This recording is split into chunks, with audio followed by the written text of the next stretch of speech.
জয় রাধে। আজকের পাঠ গুন্ডিচা মন্দিরের মার্জন, শ্রী চৈতন্য চরিতামৃত মধ্যলীলা খণ্ড, শ্লোক 57।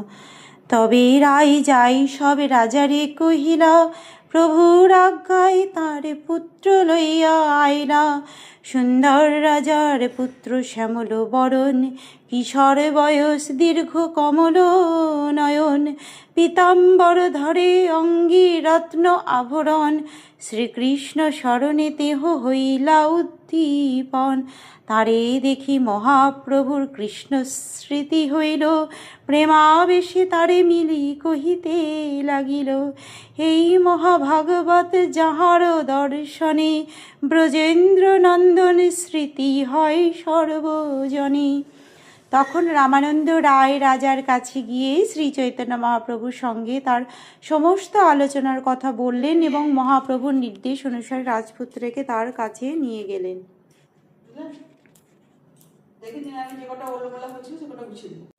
সেই সুন্দর রাজপুত্রের অঙ্গকান্তি ছিল ঘন শ্যামবর্ণ, বয়সে সে কিশোর এবং তার নয়ন যুগল পদ্ম ফুলের মতো বিস্তৃত।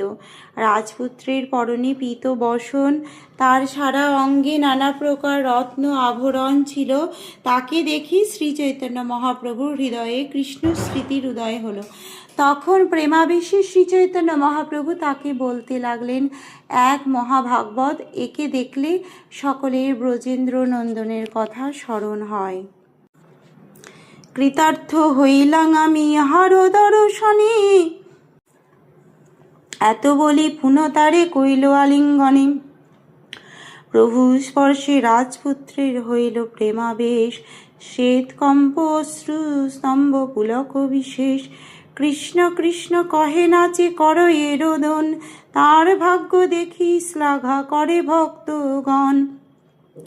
তবে মহাপ্রভু তারে ধৈর্য করাইল, নিত্য আসি আমায় মিলিহ এই আজ্ঞা দিল। শ্রী চৈতন্য মহাপ্রভু বললেন, এই বালকটিকে দর্শন করে আমি কৃতার্থ হলাম, এবং এই বলে তিনি পুনরায় তাকে আলিঙ্গন করলেন।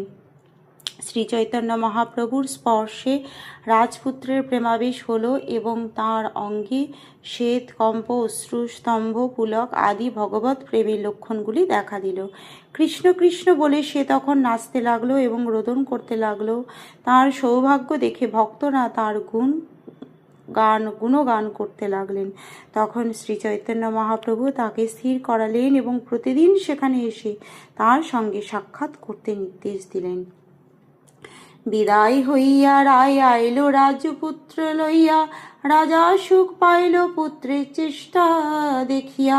পুত্রে আলিঙ্গন করি প্রেমাবিষ্ট হইলা, সাক্ষাৎ পরশ যেন মহাপ্রভুর পাইলা। সেই হইতে ভাগ্যবান রাজার নন্দন, প্রভু ভক্তগণ মধ্যে হইলা একজন।